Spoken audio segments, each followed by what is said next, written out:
ये प्रश्न अक्सर पूछा जाता है कि क्या हम अपने शरीर को पोषण देने के लिए मांस, मछली, अंडा आदि खा सकते हैं?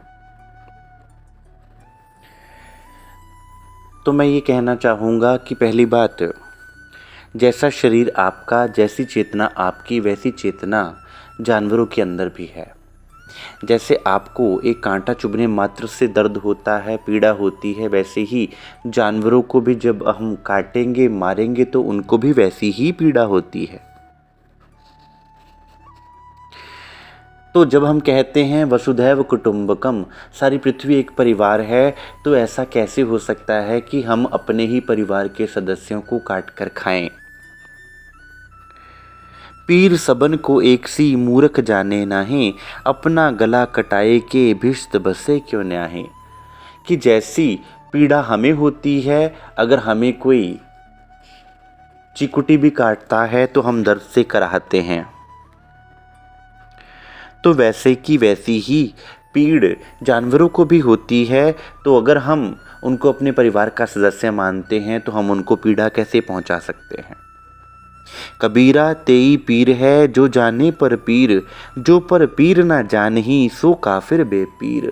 कि अगर तुम परमात्मा को जानने वाले हो, अगर तुम एक मानव भी हो, परमात्मा की प्यारी सृष्टि हो, तो तुम कैसे किसी की पीड़ को अनदेखा करते हुए उसे मार के खा सकते हो?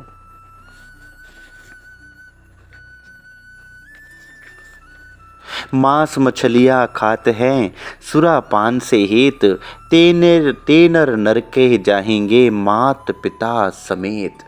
महापुरुष तो यहाँ तक कहते हैं कि जो मांस मछलियों को खाते हैं उनको अपने कुल समेत नरक में निवास करना पड़ेगा। अगर हम ये कहें कि हमें स्वर्ग नरक से डर नहीं लगता, लेकिन आप तथ्यों के आधार पर और वैज्ञानिक बातों के आधार पर भी इसको जांच ले में, अगर कोई कहे कि भाई अगर हम मांस नहीं खाएंगे तो हमारा प्रोटीन कंटेंट कैसे पूरा होगा, फिर हमारी हाइट कैसे बढ़ेगी, तो तौल लीजिए जिराफ जो सबसे ऊंचा जानवर है,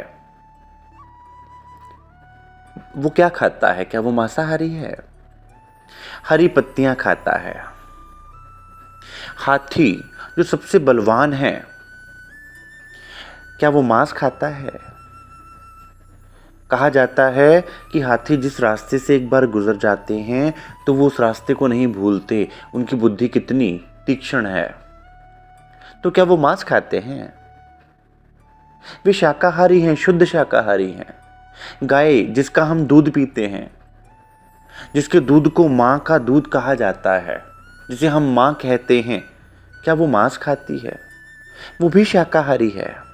जिसके दूध को, घी को अमृत कहा जाता है, वो भी शाकाहारी है। तो ये कहना कि अगर हम जानवरों के मांस को नहीं खाएंगे तो हमारा प्रोटीन कंटेंट कैसे पूरा होगा, हमारी हाइट कैसे बढ़ेगी, हमारे में बल कैसे आएगा, तो मैंने उदाहरण देकर आपको समझाया कि अगर ऐसा होता तो ये सब जानवर इतने बलवान या इतने ऊंचे ना होते।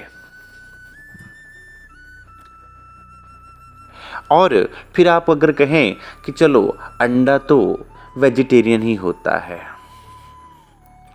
तो कबीर साहब क्या कहते हैं? अंडा किन बिस्मिल किया, घन किन किया हलाल, मछली किन ज़बह करी, सब खाने का ख्याल। कि तुम्हें किसने कहा कि अंडा पवित्र है, अंडा वेजिटेरियन है? तुम्हें किसने कहा कि मांस खाना हलाल है? तुम्हें किसने कहा कि मछली, जो किसी मछली को मार के खाना सही है? ये तो सिर्फ तुम अपने जीभ के स्वाद के लिए कर रहे हो। अन्यथा जो प्रोटीन तुम्हें जानवरों से प्राप्त होने हैं, जानवर अपने प्रोटीन कहाँ से प्राप्त करते हैं? पौधों से ही तो प्राप्त करते हैं। फिर तुम प्रश्न करोगे भाई पौधों में भी तो प्राण होते हैं। उसका जवाब भी ये है, बहुत से लोग ये कहते हैं कि अगर तुम कहते हो जानवरों को काटने से उनको पीड़ा होती है क्योंकि उनमें प्राण है, तो पौधों में भी तो प्राण होते हैं। पौधों में प्राण अवश्य होते हैं, लेकिन वो सुषुप्ति अवस्था में होते हैं। जैसे किसी व्यक्ति को एनेस्थीसिया दिया जाए तब उसको काट के ऑपरेट किया जाए, और एक व्यक्ति को बिना एनेस्थीसिया दिए उसको ऑपरेट किया जाए, दोनों में फ़र्क है। और पौधे हमेशा एनेस्थेटिक अवस्था में ही रहते हैं, सुषुप्ति अवस्था में ही रहते हैं।